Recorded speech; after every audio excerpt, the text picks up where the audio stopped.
నెల 2వ తారీఖున ఆలూరు నియోజకవర్గంలో ఆలూరు శాసనసభ్యులు విరూపాక్షి గారిపైన ఆయన సోదరునిపైన అలాగనే వైసీపీ కార్యకర్తలపైన తెలుగుదేశం పార్టీ వాళ్ళు దాడి చేయడమే కాకుండా తిరిగి మళ్ళీ వాళ్ళపైనే అటెంప్ట్ మర్డర్ కేసులు పెట్టి ఈరోజు విరూపాక్షి గారిని శాసనసభ్యుల్ని అరెస్ట్ చేయడం జరిగింది.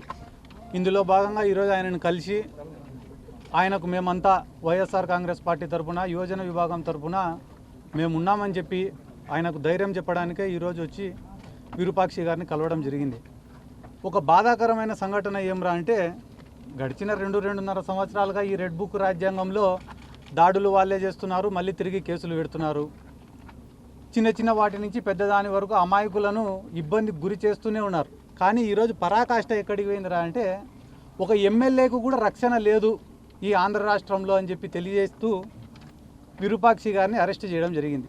పాపం ఆయన ఒక రైల్వే కాంట్రాక్టర్, ఆ తర్వాత జెడ్పీటీసీగా పనిచేసినాడు, ఆ తర్వాత ఆలూరుకు ఎమ్మెల్యేగా గెలిచినారు. తెలుగుదేశం పార్టీ వాళ్ళు దాదాపుగా ఆలూరు నియోజకవర్గంలో గెలిచి ఇప్పటికి 30 ఏళ్ళు దాటిపోయింది నాకు తెలిసి. వాళ్లకు గతి లేదు, ఆ ఆలూరు నియోజకవర్గంలో గెలిచే ప్రసక్తి లేదు.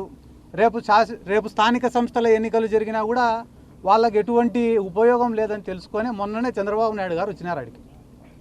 ఆలూరుకు వచ్చి మీరు ఏం చేస్తారో ఏమో తెలీదు, వచ్చే ఎలక్షన్ల కల్లా లేదా స్థానిక సంస్థల ఎన్నికల కల్లా ఇక్కడ తెలుగుదేశం పార్టీ జెండా ఎగరాలా, మీరు దాడులు చేస్తారా, కులాల మధ్యన కొట్లాటలు పెడతారా, విద్వేషాలను రెచ్చగొడతారా, అక్రమ కేసులు పెడతారా, భౌతిక దాడులు చేస్తారా, ఏం చేస్తారో మీ ఇష్టం, మొత్తానికైతే తెలుగుదేశం పార్టీ జెండాల ఎగరాలా అనే ఉద్దేశంతోనే ఈరోజు వాళ్ళే దాడి చేసి ఎమ్మెల్యే గారి పైన మరొక 27-34 మంది పైన 27 మంది పైన ఒక కేసు, 43 మంది పైన ఇంకొక కేసు, దాదాపుగా 3 కేసులు నమోదు చేసి వీళ్ళని ఇబ్బంది చేసే కార్యక్రమం చేస్తున్నారు. ఎవరైనా వేడగండి, మీరే ఆలూరుకు పోయి విచారించుకోండి.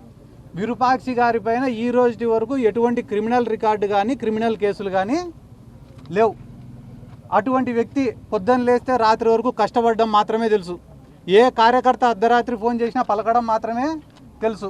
ఆయన ఎమ్మెల్యే కాకముందు నుంచి కూడా పార్టీ కార్యక్రమాలైనా ప్రభుత్వంతో ఏదైనా పని చేపించాలన్నా అహర్నిశలు కష్టపడుతున్నాడని ఒక మంచి పేరుంది. కాబట్టి 164 సీట్లు తెలుగుదేశం వాళ్ళు కూటమి వాళ్ళు గెలిచినప్పటికి కూడా ఆలూరు నియోజకవర్గంలో విరూపాక్షి గారు ఎమ్మెల్యేగా గెలిచినారు.